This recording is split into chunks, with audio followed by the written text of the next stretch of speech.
Está no ar mais um Olhar de Trabalhador, sempre conversando com Sebastião José da Silva, presidente da nova Central Sindical de Trabalhadores do Estado do Rio de Janeiro, diretor nacional da mesma central e presidente do Sindicato dos Rodoviários do município do Rio de Janeiro. Obrigado, Sebastião, por mais essa participação. Vamos tratar aí da conjuntura política, como sempre fazemos aqui, trazendo um olhar de trabalhador, de um sindicalista, de uma pessoa envolvida com a luta por melhores condições de salário, de condições e tal dos trabalhadores, que é o Sebastião, também integrante aqui da TV Comunitária do Rio de Janeiro. Sebastião, o assunto que está dominando aí é a tal da invasão do Palácio do Planalto no dia 8 de janeiro de 2023 e o envolvimento dos militares do GSI. Como é que você está vendo essa confusão toda? Dizem que estão querendo colocar a culpa de toda aquela manifestação que todo mundo viu, ficou registrado e tal, que tem muito mais a ver com a turma que foi contra o resultado das eleições bolsonaristas e estão querendo embolar o meio de campo aí com atitudes dos militares que hoje estariam no GSI, no novo governo do Lula. Como é que você está vendo essa confusão toda? Obrigado aí pela sua presença aqui no programa da TV Outro Olhar. Obrigado, Moisés. É um prazer sempre estar aqui fazendo essa análise com você. E eu confesso a você que esse é um assunto que me surpreendeu, porque o que a gente imaginava é que a extrema-direita já tinha sido kamikaze suficiente para os seus seguidores, né? Já tinha colocado um número grande de pessoas que, de certa forma, estão totalmente alienados, a ir para o sacrifício, cometendo crimes gravíssimos, né, contra a democracia brasileira. Mas não esperava que eles continuassem eu diria, essa empreitada suicida, né? E eu acho que eles estão dando continuidade com essa pressão para que haja a abertura da CPI. Eles estão simplesmente dando continuidade aos atos golpistas, de certa forma, ajudando a identificar aqueles que realmente fizeram a ação lá na ponta, né? Que são aqueles que aparecem nas imagens, etc, etc. Na verdade, quando o que a gente viu no dia 8 foi as pessoas depredando o patrimônio público, cometendo crimes e gravando o próprio crime que estava cometendo, né? Então, por uma questão de coerência, já que a Polícia Federal, o Supremo Tribunal Federal estava tocando esse inquérito com certo devido processo legal, né? Acharam que era o suficiente, mas parece que a extrema-direita não, quer sacrificar mais gente. E aí pegaram essa deixa aí de que o comandante, né, do GSI já é um militar indicado pelo governo Lula, né? Então eles divulgaram aquelas imagens para tentar dizer que o governo Lula tinha ciência, não fez nada, etc, etc. Eu não sei se é para despistar, né, o povo brasileiro daquilo que realmente interessa, da agenda que realmente interessa para os trabalhadores, para o povo trabalhador brasileiro, ou se é realmente uma missão de se manter ali a chama da extrema-direita acesa, ainda que isso custe, né, caro aquelas pessoas que estão nessa bolha insana.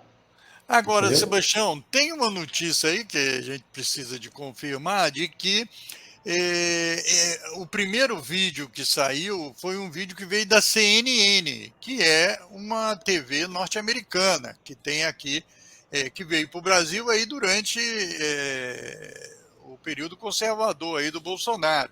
E que esse vídeo teria surgido logo depois de uma visita da embaixadora dos Estados Unidos à CNN, que deu uma entrevista, foi lá mostrar que a CNN está no Brasil, que é muito bom para os Estados Unidos, etc.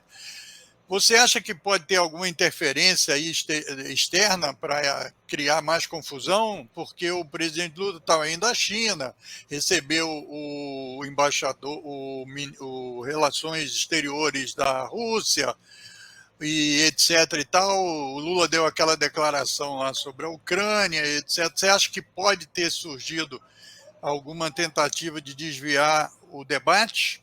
O que você acha? Ou isso é conspiração? Mas assim, eu diria que há um interesse dos Estados Unidos nesse momento de ofuscar um pouco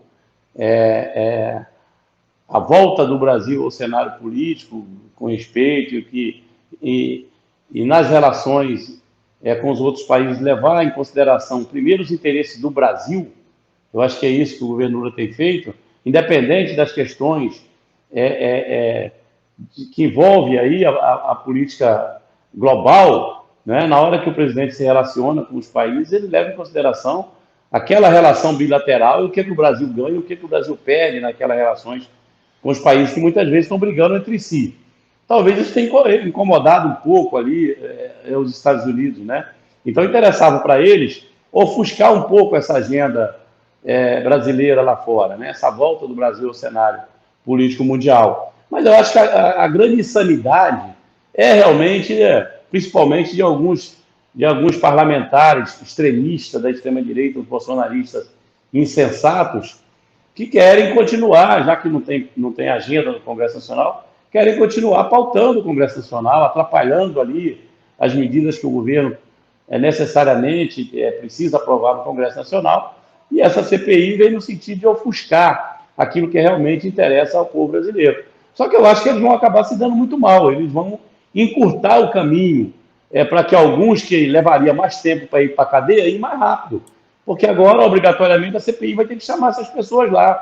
Por exemplo, tentar dizer que o comandante do GSI facilitou, né, quando, na verdade, todos os que estavam lá ainda eram remanescentes do governo anterior, que pregou o golpe durante 4 anos, ninguém vai acreditar nisso, né?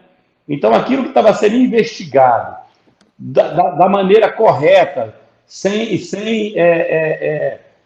mediatismo, né? Respeitando o devido processo legal, né? Como eles foram para a questão midiática, né? sem a politização, exatamente. Eles aprenderam a politizar, né? Isso aí é o efeito lava-jato, nocivo, né? Que quando o judiciário tenta cumprir o seu papel, né? Que não é tá pautando a agenda do judiciário na mídia, fazendo política com a agenda do judiciário, eles aí tentam trazer o judiciário para a política. Mas eu acho que eles estão vacinados e que não vão entrar e simplesmente vai prejudicar ainda mais aqueles que cometeram os crimes, porque até agora a gente só sabe daqueles que aparecem nas imagens danificando o patrimônio público. Mas a gente sabe que a investigação do Supremo está muito avançada com relação aos seus financiadores, com relação a quem de certa forma, contribuiu para que houvesse esse clima, muitas vezes com pessoas que nem sequer sabem o que está fazendo. São o que a gente chama ali de vaca de presépio, né? Então, assim, estão sendo usados, né? Eu queria fazer mais uma pergunta para a gente ir para um segundo assunto, que eu tenho 3 assuntos para tratar com você hoje. E do ponto de vista do parlamento, as notícias mais recentes desses dias e tal dão conta do isolamento do PL, né, que é o partido do Bolsonaro e do Valdemar, com a formação daqueles blocos. O Lira formou um blocão, né, quer dizer, tem o bloco de apoio ao governo e tal, e o PL está lá meio perdido. Essa CPI é uma tentativa, como você disse, de protagonismo, mas, pela notícia aí, tem um especialista que parece, trabalhando nos bastidores para ser o relator, que é o Renan Calheiros. Como é que você vê a discussão no parlamento? Parece que aí o governo Lula com o Renan estaria bem situado no debate da CPI, não? Olha, Moisés, eu acho até que não é uma intenção do governo, não interessa ao governo trazer uma investigação criminal para o Congresso Nacional, até porque, até agora, o Supremo tem dado demonstrações de que está fazendo o seu papel. A Polícia Federal, né, diferente do que foi no governo passado, tem feito uma apuração rigorosa em relação aos crimes cometidos no 8 de janeiro, né? Então, politizar essa pauta não vai ser bom. Agora, se a extrema-direita quer politizar, não é, aí não resta outro caminho para o governo a não ser indicar ali o presidente da comissão, para não deixar que eles transformem aquilo num circo. E aí eu acho que cabe ali a maior bancada da indicação, deve ficar com o governo, seja o Renan, seja outro. Eu acho que não vai haver nenhum problema. O que vai acontecer é, de certa forma, desviar um pouco o foco, né? Provavelmente de assuntos que mais interessam, que eu espero que a gente trate aqui, que essa questão dos juros altos, a questão de outras questões que interessam ao povo, né? Eu estava falando, Sebastião, que repercutiu mal a fala do presidente do Banco Central, no sentido de que, se quer baixar os juros, trabalhe com os bancos públicos e tal. Isso aí repercutiu mal, inclusive, no mercado, certo? Agora, o presidente Lula fez uma nova declaração, certo, dizendo que ninguém toma dinheiro emprestado pagando 13, pouco por cento dos juros. E a gente, como já debateu aqui várias vezes, a questão principal do seu ponto de vista, e do meu também, e da sociedade, é o impedimento do desenvolvimento, é a criação do emprego. Os juros muito altos impedem as empresas, porque elas vão, então, pegar rendimentos em aplicações e não em produção e tal. Como é que você viu, como é que você está vendo essa situação? Com esse presidente do Banco Central, parece que fica difícil, né? Por isso que o Lula veio novamente batendo nessa tecla. Como é que você avalia aí esse novo debate? Primeiro dizer que eu acho que a tal da autonomia tão comemorada do Banco Central tem se mostrado aí muito prejudicial ao país, né? Eles não são autônomos, é autônomo de quê? De quem? Independente de quem? E ter colocado uma atribuição, uma função que é eminentemente técnica, que teria que seguir ali a lei, o que estabelece o papel, né, do Banco Central para fixar os juros, o moço agora virou garoto propaganda, ele vive dando entrevistas de tudo que é lugar, e aí parece que ele está fazendo política, né? E não é uma política de interesse da nação, né? É uma política de interesse de quem não quer que o Brasil avance, né? Ele nos parece que é independente do desenvolvimento, mas é dependente da extrema-direita, porque essa é a política da extrema-direita. E essa independência dele tem deixado muito a desejar no processo de retomada do crescimento econômico do Brasil, na geração de emprego. E, mais uma vez, o papel da CPI também atrapalha, porque o Senado, que é a quem compete convidar, intimar, chamar ele lá para uma audiência pública para ele explicar quais são os critérios que ele está utilizando para manter o Brasil tendo o juro mais alto do planeta, né? Se ele vai conseguir explicar isso para o Senado. Então, talvez essa CPI também, esses radicais, que a gente acha que eles são kamikaze, eles têm um segundo interesse também, que é, de certa forma, deixar o presidente do Banco Central, o Campos Neto, né, fazendo essas viagens e dando essas entrevistas, tentando ali, de certa forma, polemizar uma discussão com o presidente Lula, como se o presidente da República não devesse, não fosse a ele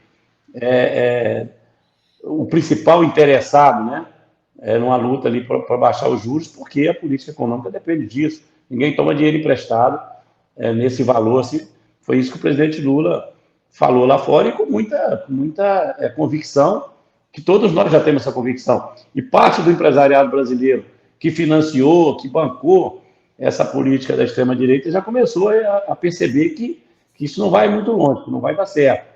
Então, eu acho que esse é um debate, do ponto de vista mediático, já perdido por eles. Mas eles insistem e talvez usem a CPI para manter o Campos ali nesse debate com o presidente Lula e não tratando daquilo que constitucionalmente é atribuição do Banco Central, que é preservar, né, o crescimento do Brasil, controlar a inflação, mas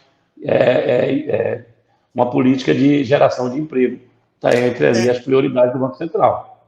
Isso, porque mesmo quando se definiu a tal da autonomia, que é um troço meio maluco, porque a autonomia de quem? Do povo. Então, se o povo acaba de decidir um novo dirigente para o país, com a nova política, etc., ou a volta de uma política que já viveu alguns anos atrás, e tudo continua como está, então eu acho que essa cruzada do Lula, eu acho que vai repercutir junto, principalmente aos empresários, que deveriam repercutir, né? Porque é o seguinte, empresário não é para investir dinheiro em banco, pô. Empresário é para ou fazer indústria, ou comércio, ou setor de serviços, etc. Você acha que essa cruzada do Lula, se ele está insistindo, é porque a coisa é necessária? Porque todo esse arcabouço fiscal, que é um nome muito complicado, que é ele conseguiu avançar e parece que o Congresso vai aprovar essa nova mudança para tirar esses entraves aos investimentos sociais e investimentos de educação e saúde. Essa cruzada dele não está sendo um caminho positivo no sentido de confrontar com uma política que prejudica a população de forma geral e os empresários? Mas eu não vejo outra alternativa para o presidente Lula, eu não vejo outra alternativa para o governo. Porque o governo está sendo, na verdade, boicotado pelo presidente do Banco Central. Essa que é a realidade. Ele está colocando a questão no campo político, de atender a demanda da extrema-direita, que quer inviabilizar o crescimento do país. Todos nós sabemos que não haverá geração de emprego, melhoria na distribuição de renda, sem o Brasil se reindustrializar. A indústria brasileira ela andou de marcha ré nos últimos anos, né? O comércio depende também das taxas de juros, né? Quer dizer, ou seja, toda a cadeia produtiva ela precisa de ter dinheiro acessível. E a 13,65 não está acessível para ninguém. Então, isso, de certa forma, é uma trava que eles estão colocando, né, para, de certa forma, dificultar, boicotar esse novo governo, boicotar a proposta que foi vencida nas urnas. Isso é muito grave. Isso é um mini-golpe. Teve o golpe do 8 de janeiro, que a Polícia Federal está aí, com o Supremo Tribunal Federal investigando os culpados, e nós estamos diante de um mini-golpe agora, disfarçado de autonomia do Banco Central. É isso que eu vejo. Ok. Então, vamos aí para o terceiro assunto, que é para a gente finalizar o nosso programa de hoje, Olhar de Trabalhador. Estou aqui com Sebastião José da Silva, presidente da Nova Central, diretor nacional também da Central e presidente do Sindicato dos Rodoviários. Estamos debatendo a situação da conjuntura política, como fazemos sempre nesse programa, que é parte do programa Outro Olhar, no canal 6 da NET, TV Comunitária do Rio de Janeiro. Sebastião, essa semana, a semana que passou, acho que no final é uma votação online que eles fazem lá no Supremo Tribunal Federal, e o ministro do Supremo mudou o voto dele, né? E apoiou a contribuição assistencial, que é uma contribuição fundamental para financiar as campanhas salariais. E o ministro Roberto Barroso também votou favorável. Então já tem 3 votos favoráveis. E o Alexandre de Moraes pediu vista para pensar melhor sobre o assunto. Tal. Isso teve uma repercussão aí na mídia. A Globo já colocou aqueles caras tudo para falar contra, inclusive colocou um cara que falou, não, é importante a Assembleia que decide, mas tem que dar publicidade para que toda a categoria saiba, etc. Qual é a sua avaliação? Porque é o seguinte, uma campanha salarial, todo mundo é beneficiado da categoria, seja associado, não associado, se souber de Assembleia, se não souber, se ficar totalmente alienado, ele recebe no salário o aumento. Não é justo que o sindicato, para se manter, já que não tem mais o imposto sindical, que é um dia de trabalho anual, que ele possa fazer essa cobrança, porque senão como é que os sindicatos vão existir? Como é que você está vendo essa polêmica que você vive ela no dia a dia com muita propriedade? Mas para nós é muito fácil entender o que está sendo jogado, né? Acontece o seguinte, a negociação coletiva ela saiu fortalecida da reforma trabalhista. Ou seja, criaram lá a figura do acordado prevalecer sobre o legislado. Então, aquilo que o sindicato negocia prevalece até sobre a lei. Mas, ao eles fazerem isso, eles tiraram o financiamento das entidades sindicais, ou seja, deixaram os sindicatos sem condição de fazer essa negociação. E aí isso interessa ao empregador, que aí ele passa a ter muito mais força na negociação, porque eles mantêm as suas estruturas sindicais intocáveis, já que eles são financiados por toda a nação, né? Através do sistema S. Então, eles continuam arrecadando do mesmo jeito, só quem passou a não ter recurso para efetivamente fazer uma negociação coletiva foi o Sindicato de Trabalhadores. O voto do Barroso, ele é um voto interessante porque ele foi um voto divergente ali da posição inicial do Gilmar Mendes, que já mudou de posição, porque o voto do Barroso é muito coerente, porque na mesma decisão que o Supremo diz que é muito importante valorizar a negociação coletiva, que os sindicatos é importante para regular as relações de capital e trabalho, ele passou a entender, bom, se é importante e se prevalece até sobre a lei, como eles vão fazer isso sem recurso? Então, ali, o ministro Barroso entendeu o seguinte, olha, o sindicato, para ter força para negociar, ele tem que ter recurso. E aí, isso já era um entendimento que o Ministério Público já tinha, o Ministério Público do Trabalho já tinha pauta nesse sentido, né, de que a Assembleia deveria aprovar, mas deveria dar o direito de oposição e tal. Ele basicamente seguiu essa linha, dando o direito de oposição. É um passo importante para que os sindicatos voltem a ter força de fazer negociações sérias no Brasil? Mas nós estamos lidando agora com um fato que precisa ser colocado. Ora, se a negociação coletiva prevalece para toda a categoria, independente de ser associado ou não, como pode uma pessoa que não contribuiu se beneficiar do resultado da negociação? Aí nós estaríamos aí nos chocando com o Código de Processo Civil, que diz que não pode ter ganho sem causa.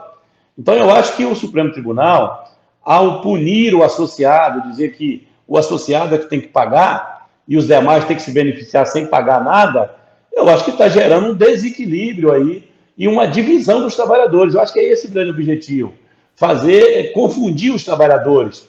Né? Porque o trabalhador que é associado, ele vai dizer, por que eu vou pagar o sindicato se o meu colega não paga nada, mesmo aprovando na Assembleia, ele faz o direito de oposição, e tudo que eu ganho, ele ganha também. Então, de certa forma, eles estão dividindo os trabalhadores, estão dificultando o sindicato de angariar mais sócios, para depois dizer que os sindicatos não têm representatividade. A dificuldade dos sindicatos angariar sócios é exatamente essa.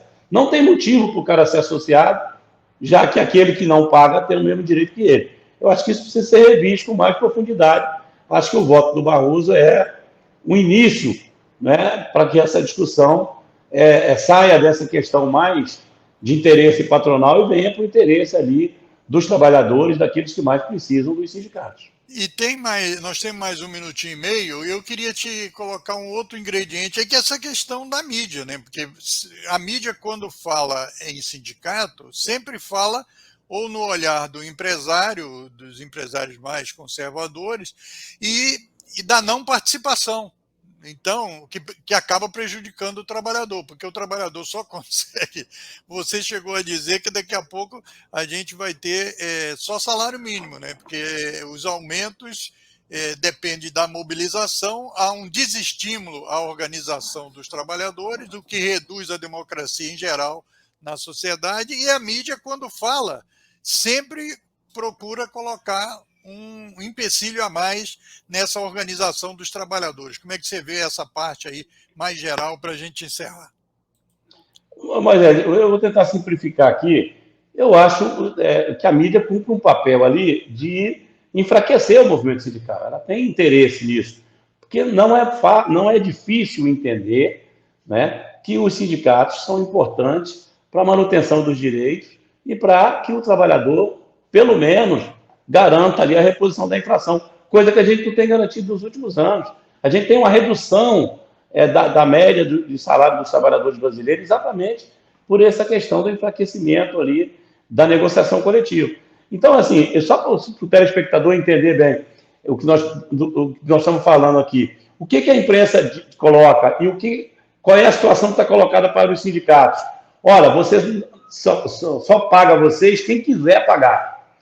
Eu faço um desafio aqui. Vamos fazer a mesma coisa com os partidos políticos? Não tem mais fundo partidário, eles só arrecadam dos seus filiados.